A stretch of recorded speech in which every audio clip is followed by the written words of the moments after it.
Assalamualaikum warahmatullahi wabarakatuh. Halo semuanya, pada video kali ini kita akan bahas tentang keadaan bangsa Arab. Nah, apa aja sih yang akan dibahas?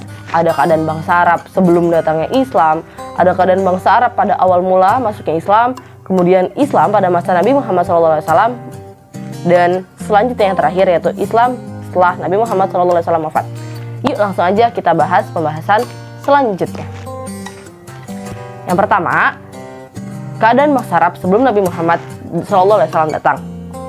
Nah, dari letak geografisnya, bangsa Arab itu terletak di salah satu semenanjung yang terbesar di dunia, yaitu semenanjung Arabia, yang berada atau terletak di yang berada di Asia Barat Daya. Nah, luas semenanjung ini kira-kira 1.027.000 mil persegi. Sedangkan wilayah bangsa Arab merupakan wilayah yang tandus, yang gersang, yang jarang ada sungai, jarang dituruni hujan, sehingga apabila hujan maka air-airnya itu akan mengalirnya ke lembah. Nah, jadi iklim di Arab itu kalau misalnya lagi panas, bener-bener panas sekali, dan kalau misalnya dingin atau musim hujan itu dinginnya tuh dingin sekali.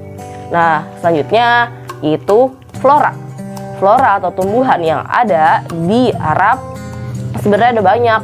Ada kopi, ada sayur mayur, ada kurma. Nah, yang lebih dikenal itu adalah kurma. Selanjutnya juga fauna atau hewan yang ada di Jazirah Arab. Ada apa aja sih? Ada domba, ada kambing, ada kuda, dan pastinya ada unta. Nah, yang lebih dikenal oleh masyarakat dunia itu adalah unta. Terus ada watak bangsa Arab. Watak bangsa Arab itu sebenarnya ada watak yang positif dan yang negatif. Kita bahas yang positifnya dulu yuk. Nah, kalau yang positif itu sebenarnya bangsa Arab juga punya kok watak positif. Mungkin lebih dikenal sebelum datangnya Islam gitu ya. Memang sih lebih dikenal negatifnya gitu, tapi ada yang positifnya. Apa sih yang positifnya itu? Seperti mereka itu bertanggung jawab, mereka dermawan, dan sangat loyal. Nah, yang negatifnya, watak negatifnya itu suka mabuk-mabukan, suka berjudi, terus menganggap remeh kaum yang rendah atau yang miskin seperti hukum rimba, terus juga memandang sebelah mata kaum wanita atau merendahkan kaum wanita. Selanjutnya ada agama dan kepercayaan yang dianut oleh bangsa Arab.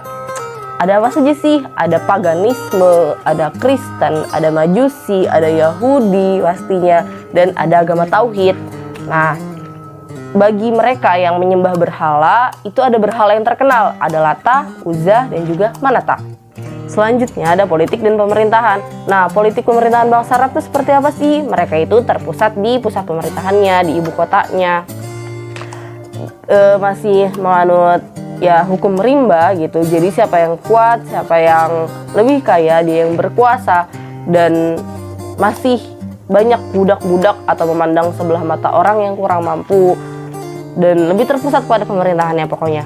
Terus kemudian ekonomi itu seperti apa? Ekonomi pada bangsa Arab sebelum datangnya Islam itu sudah mulai berkembang sebenarnya, karena mereka atau bangsa Arab juga melakukan kegiatan ekspor dan kegiatan impor. Jadi perekonomian mereka sudah mulai berkembang seperti itu. Nah, mata pencaharian bangsa Arab apa aja? Mata pencaharian bangsa Arab itu ada yang berdagang atau jual beli, dan ada yang menggembala. Nah, yang kegiatan lebih utamanya sih berdagang ya, jual beli di pasar seperti itu. Kemudian ada ilmu pengetahuan. Bangsa Arab sebenarnya bukanlah bangsa yang bodoh dalam ilmu pengetahuan. Tapi kenapa sih kok sering disebut bahwa bangsa Arab pada zaman dahulu adalah jahiliyah? Nah, jahiliyah yang dimaksud di sini bukan ilmu pengetahuannya. Jahiliyah kan tuh artinya bodoh. Nah, yang bodoh yang dimaksudkan di sini adalah tradisi mereka. Terus mereka mengikuti nenek moyangnya, terus pola pikir mereka seperti itu yang masih terbelakang. Sedangkan ilmu pengetahuan mereka juga sudah semakin berkembang dan semakin maju pastinya. Dan yang paling maju atau berkembang dengan pesat pada sebelum Islam datang yaitu syair-syair. Nah, bangsa Arab ini terkenal dengan syair-syairnya yang sangat amat indah. Bahkan ada pasar yang khusus untuk syair-syair gitu. Orang-orang pada lomba untuk syair-syair. Bahasan selanjutnya yaitu bangsa Arab pada awal mula masuknya Islam. Awal mula datangnya Islam itu sangat amat ditentang dan ditolak, tidak diterima oleh bangsa Arab. Makanya Nabi Muhammad SAW berdakwah secara sembunyi-sembunyi dulu nih. Yang pertama yaitu mengajak keluarganya, sanak famili, istrinya untuk apa? Untuk mengikuti ajaran agama Islam. Dan ada loh orang-orang yang masuk Islam atau disebut dengan as-sabiqun al-awwalun. Mereka-mereka ini orang-orang yang pertama gitu ya yang masuk Islam. Ada siapa saja? Ada Siti Khadijah, ada Ali bin Abi Thalib, ada Abu Bakar As-Siddiq, ada Zaid bin Harisah, ada Utsman bin Affan, ada Zubair bin Awam, ada Abdurrahman bin Auf, ada Thalhah bin Ubaidillah, dan ada Sa'ad bin Abi Waqqas. Kemudian selanjutnya dakwah yang kedua yaitu dakwah kepada keluarga atau ya keluarga Abdul Muthalib, yaitu kepada pamannya Abu Thalib, kepada pamannya yaitu Abu Thalib, dan juga kepada Abu Lahab, kepada Abu Jahal. Sayangnya Abu Lahab, Abu Jahal itu menentang ajaran agama Islam. Bahkan Abu Lahab dan istrinya sampai sangat amat menentang, menolak, dan mencaci maki Nabi. Oleh karena itu Allah sangat murka kepada Abu Lahab dan istrinya, sehingga turunlah surat Al-Lahab ayat 1 sampai dengan ayat 5 yang menceritakan tentang azab atau murka Allah kepada Abu Lahab dan kepada istrinya. Selanjutnya yaitu dakwah secara terang-terangan. Dakwah secara terang-terangan dilakukan Nabi Muhammad SAW setelah turunnya firman Allah surat Al-Hijr ayat 94 yang artinya, maka sampaikanlah hai Muhammad secara terang-terangan apa yang diperintahkan kepadamu dan berpalinglah dari orang-orang musyrik. Nah, orang-orang kafir Quraisy ini sangat menolak ajaran Nabi. Apa yang mereka lakukan? Yang pertama mereka memujuk Abu Thalib. Memujuk Abu Thalib agar apa sih? Agar Nabi Muhammad itu berhenti untuk melakukan dakwahnya. Memujuk Abu Thalib dengan cara, kalau misalnya Nabi Muhammad terus berdakwah akan dibunuh, akan diperangi, seperti itu. Nah, karena Abu Thalib sayang kepada ponakannya, beliau menceritakan hal tersebut dan membujuk Nabi Muhammad, "Hai Muhammad, sudahlah," gitu. Kayak mengajak untuk berhenti berdakwah. Tapi apa kata Nabi? Nah, kalau kata Nabi singkatnya seperti ini, aku tidak akan berhenti berdakwah bahkan sampai matahari terbit dari sebelah timur gitu, atau hari kiamat berarti. Nah, mendengar jawaban tersebut, Abu Thalib langsung tergetar hatinya. Langsung, ya udah, hai Muhammad, lanjutkan dakwah engkau. Nah, terus merasa gagal membujuk Abu Thalib, apa yang dilakukan oleh kaum Quraisy? Kemudian yang selanjutnya mereka lakukan adalah Walid bin Mughirah membawa anaknya yaitu Umarah bin Walid untuk seorang yang gagah, yang tampan, untuk ditukar gitu ya, ditukar dengan Nabi Muhammad SAW gitu. Jadi Walid bin Mughirah ini datang kepada Abu Thalib untuk menukar anaknya dengan Nabi Muhammad. Nah, Abu Thalib tidak menerima itu dan ditolak mentah-mentah seperti itu. Nah, kaum Quraisy ini semakin kesal kepada Nabi Muhammad gitu, dan terutama kepada Islam. Selanjutnya apa yang mereka lakukan? Yaitu memboikot orang-orang yang sudah masuk Islam atau yang ingin masuk Islam. Bagi para raja, apabila ada budaknya atau ada keluarganya yang telah masuk Islam, maka disuruh kembali kafir seperti itu, atau disiksa kehidupan mereka. Selanjutnya yaitu Islam pada masa Nabi Muhammad SAW. Nabi Muhammad SAW lahir di Mekah 12 Rabiul Awal tahun Gajah atau tahun Fil pada hari Senin. Nah, dilahirkan oleh seorang ibu yang bernama Siti Aminah, seorang ayah yang bernama Abdullah, kakeknya bernama Abdul Muthalib, dan juga paman yang mengasuhnya bernama Abu Thalib. Apa saja sih perkembangan Islam pada masa Nabi Muhammad SAW? Banyak loh teman-teman. Yang pertama di bidang pendidikan. Nabi Muhammad mengajarkan atau kemajuan di bidang pendidikan tuh metodenya seperti apa? Yang pertama ada metode qiraah atau membaca. Yang kedua metode kitaubah atau menulis. Kemudian metode imla atau mendikte, metode hafalan, metode murojaah yaitu mengulangi hafalan, metode ceramah atau as-sama', metode menyimak listening gitu ya, istima', dan suri tauladan yang baik, uswatun hasanah dari Nabi Muhammad SAW, yaitu mencontohkan akhlak baik kepada umatnya seperti itu. Kemudian ada lagi kemajuan di bidang sosial.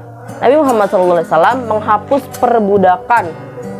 Nabi Muhammad menghapus dan ingin dan selanjutnya apa? Selanjutnya mengangkat derajat kaum wanita. Karena pada sebelum Islam datang, wanita itu sangat direndahkan. Bahkan wanita lahir itu dianggap seperti aib, seperti itu ya. Nah, Nabi Muhammad ini datang untuk apa? Menyetarakan gender antara laki-laki dan antara perempuan, dan menghapus perbudakan gitu. Banyak menebus budak-budak seperti itu. Terus ada juga di bidang ekonomi.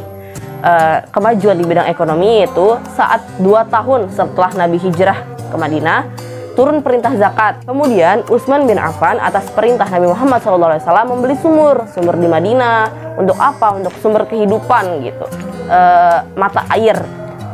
Selanjutnya membeli pasar di Madinah, karena pasar dari orang Yahudi ya, ini atas perundingan orang-orang saudagar kaya gitu, sahabat Nabi. Oh ya sudah, diputuskan untuk membeli pasar. Selanjutnya ada kemajuan di bidang pembangunan. Nah, ada 2 nih. Yang pertama, membangun masjid. Nabi Muhammad di bidang pembangunan itu pertama membangun masjid dulu. Masjid yang pertama tuh ada di Kuba.